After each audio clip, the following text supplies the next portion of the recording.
There are over 24 million millionaire households in America right now. That's roughly 1 in every 5 homes. Sounds incredible, right? But here's the part nobody talks about. Most of those millionaires can't actually touch their money. Strip away the house, and the number doesn't just shrink, it collapses. Let me show you what I mean. The average American household now has a net worth of $1.06 million, according to data from the Federal Reserve.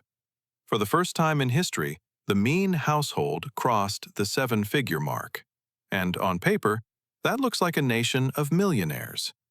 But paper is all it is for most people.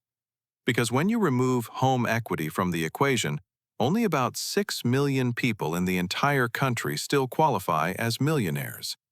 Roughly 75% of America's so-called millionaires lose their status the moment you stop counting the roof over their head.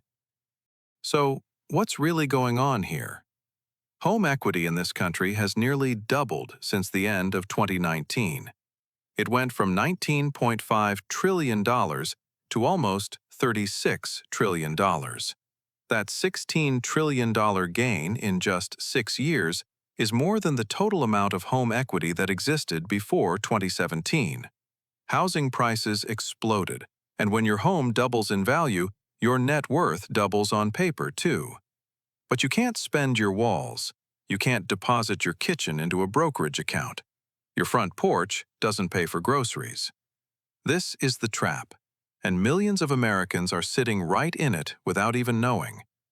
Let's zoom in on the barely-millionaires, the households with a net worth between $1 million and $2 million. Bloomberg found that 66% of their wealth is locked up in just 2 things: a primary home and retirement accounts. So 2 out of every $3 they own are money they can't freely use. They can't withdraw from retirement accounts without penalties and taxes.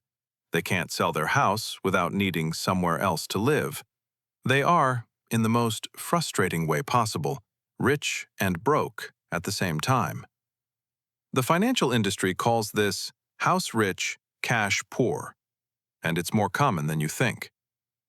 Picture a couple in their early 60s. They own their home outright. It's worth $750,000.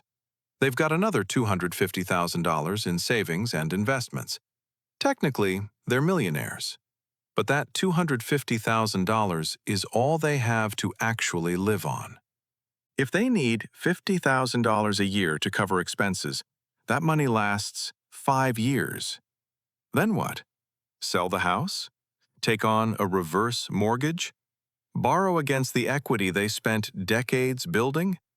None of those options feel like what being a millionaire is supposed to feel like. Now, contrast that with someone who rents. They have 0 home equity, but they hold $1 million in stocks, bonds, and cash.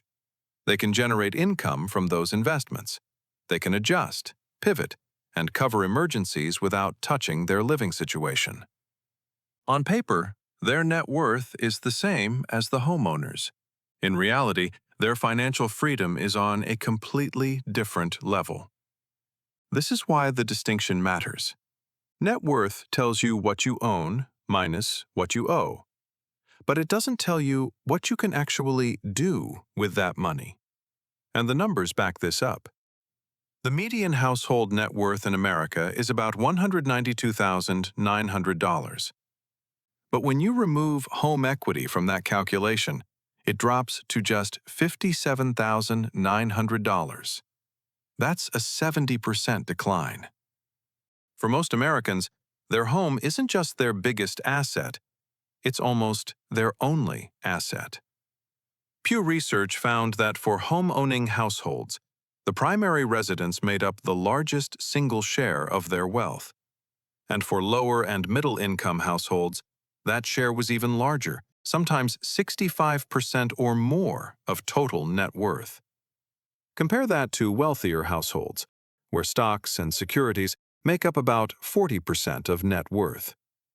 The rich have liquid assets that can work for them. Everyone else has a house they hope keeps going up in value. Here's another angle.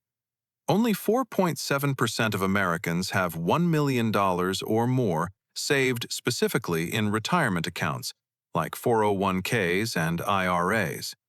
That means even among people who've been saving for decades, almost nobody has hit seven figures in the accounts actually designed to fund their future. And those accounts come with restrictions, early withdrawal penalties, required minimum distributions, tax consequences. The money is there, but it's behind a series of locked doors with fees attached to every key. And it gets worse when you break it down by age. Among households aged 60 to 64, only about 22% qualify as millionaires once you exclude home equity. Drop down to the 40 to 44 age range, and it falls to 7%. For people 30 to 34, it's just 3%. And for adults under 25, barely 1% have crossed that threshold without a home propping up the number. The younger you are, the wider the gap between what your net worth says and what your bank account can actually do for you. That's not just a generational problem. It's a structural one. Younger Americans are more likely to carry student debt, less likely to hold investment accounts, and far more dependent on a single asset, their home, to feel like they're getting ahead. Now, should you feel sorry for these paper millionaires? No. A $1 million net worth still puts you in the top 18% of U.S. households and the top 1% globally. That's a real accomplishment. But understanding the difference between net worth and usable wealth changes how you think about money. It changes what goals you set, how you build, and what you chase. Because the truth is, most people are building wealth the wrong way. They pour everything into a home, assume it'll always go up, and neglect their liquid investments. They end up with a beautiful balance sheet they can't spend. And when life surprises them, a medical emergency, a job loss, an economic downturn, they have no cushion except the house they're living in. The real lesson is this: a home is a great asset. It builds equity over time.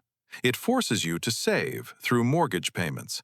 And yes, over the long run, home ownership creates more wealth than renting for most people. But your home should not be your entire financial plan. You need money you can actually access. You need investments that generate income. You need cash in accounts that don't require selling a property or borrowing against it. So here's what you should take from all of this. If your entire net worth disappears the moment you stop counting your home, you're not as financially secure as you think. Build beyond the house. Invest in assets that move, grow, and pay you back without requiring a for sale sign in the yard. Because being a millionaire on paper means nothing if you can't live like one in real life. If this changed how you think about wealth, hit that subscribe button. We break down how money really works, who has it, and what the numbers behind the headlines actually mean. Share this with someone who needs to hear it, and I'll see you in the next one.